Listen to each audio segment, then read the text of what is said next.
With throwing 3 freshmen in a row like that, how valuable was it to sort of get those guys, experiences in games like this? Well, they're all really good and going to be great. And best coach in your life is always going to be playing time, pitching time, mound time in this case. And it was good to get them out there. I thought William did a great job. It's a good lineup. They're going to win plenty of games. Conference USA, and is it Conference USA? Or am I missing it? Yeah, that's what I thought. I was going to feel bad if I messed that up. In-state match. Oh, sorry. Yeah. No, I was just going to say that all three of those guys did a great job. I thought William was really good. Cooper, great performance, and really good by Maverick. And, he was a little wobbly to start off the second inning, went out there, and then got right back on track and allowed us to set the game up the rest of the way. And really good to see, and a really good night for the pitching staff across the board. With each of them, what were you trying to accomplish today? Honestly, get outs, respond maybe to, a bad pitch, a bad call, a bad whatever, and just get focused on their plan for the next pitch and execute and keep things small. And across the board, we really did that, and that was great to see. In-state matchup. Can you talk about the enhanced level of competitiveness that comes with playing in such a historic rivalry? Well, I respect Louisiana Tech a lot. I respect Lane a lot. I mean, this is long before being at LSU or him at Louisiana Tech. He was the recruiting coordinator at Mississippi State. I was a recruiting coordinator in San Diego, and I remember we were going after the same JC shortstop from Texas. And I remember talking to this dude and, putting a good pitch on him. And, as soon as I was done, man, he stormed in there. And then I think the guy actually went to TCU, so neither of us got him. But I've always respected him for a long time. And Cooper Fouts, their pitching coach, is a really good coach as well. So it's more about that. It's great to play them. They're going to win games. They have a good record coming in, so that helps us with the RPI. I think the team handled the game well. But really, we don't really make anything more out of who's on the other side. But I think that our team handled the game well. A lot of familiar faces in that lineup, too.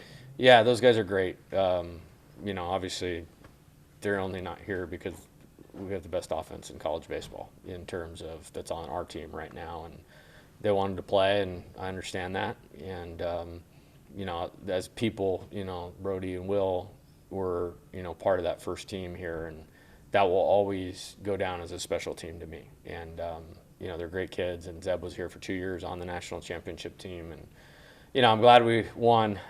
It's nice that a couple of them hit homers for them.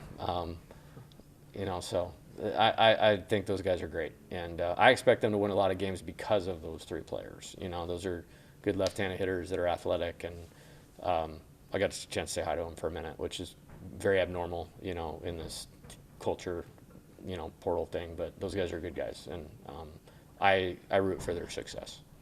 You talked about this the other day, but the first inning offense has been very potent lately. What's maybe been the difference? They're locked in. They're making every game important. The only pitcher that's going to be in the game for sure is the starter, and trying to have them boxed up and dialed in. And we try to do a good job preparing them, through what we show them, what we tell them, what we do, leading into games. But then their buy-in to take it and run with it is special. And like I said, the commitment to make every game important is the strength of this team. And it's great because it allows you to create opportunities for yourself. And then when you create those opportunities for yourself, you never have to change. You just have to be yourself. And, stealing an old Coach Burtman line, all you can do is all you can do. And that's usually enough if you're playing here. And so I like where that's headed and how consistent they've been in that.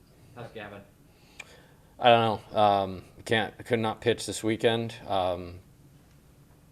I think hopefully by Auburn we have a chance. Would be the most optimistic report that I could give you. I don't see him pitching this weekend.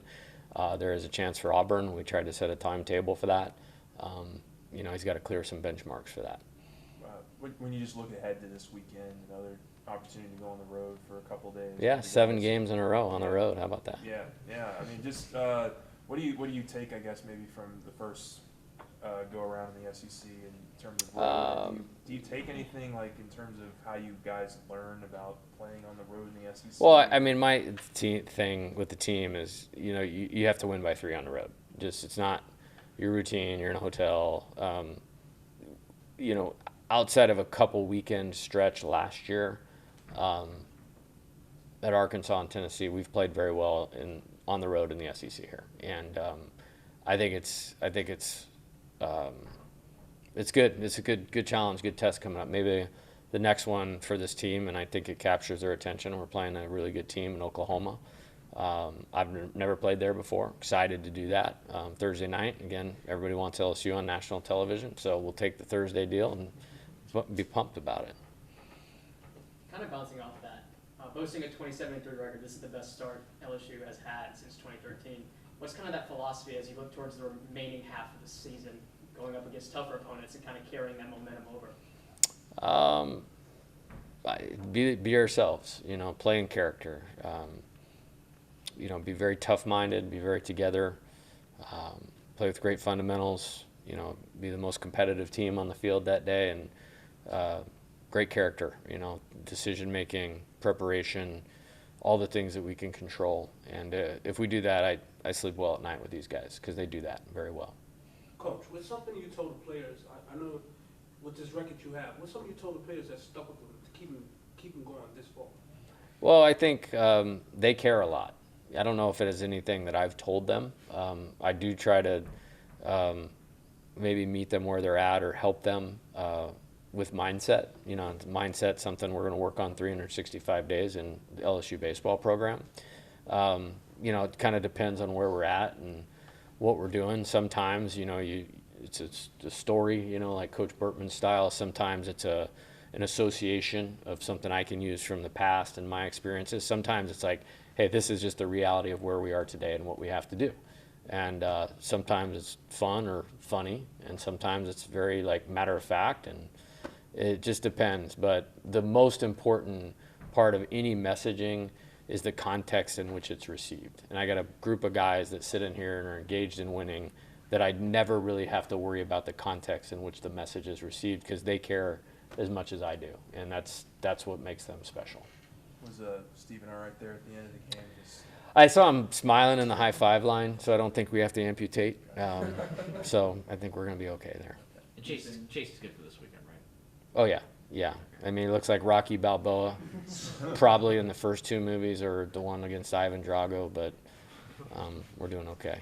There's time for two more. Okay, too. It was like Gimpy, it looks like. Yeah, I mean, he scored, or I don't know if he scored, but he continued to run the bases, and but yeah, I think he's okay.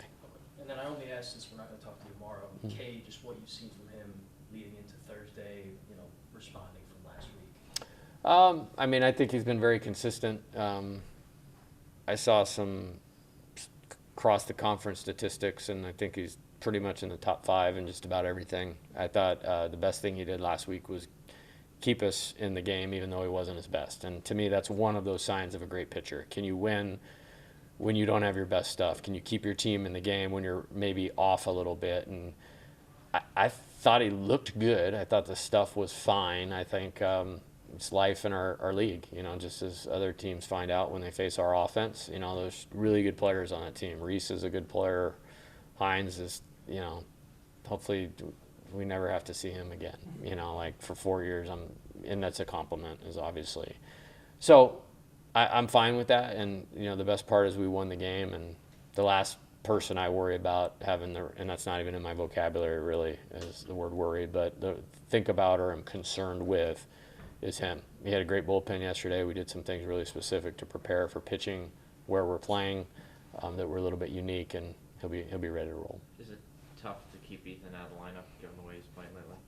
Well, he's been in the lineup, so you know. Well, yeah. You know, you Yeah. kind of know what I mean. Yeah, see, he played today. He played Sunday.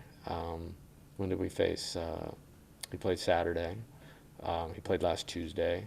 He got in the game, I think, on Thursday.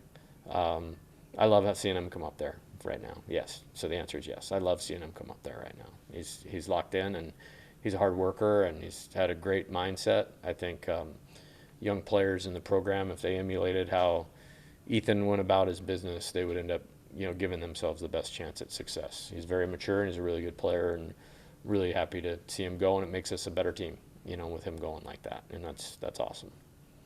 Thank you, Coach. Thanks, Coach. All right, thanks, guys.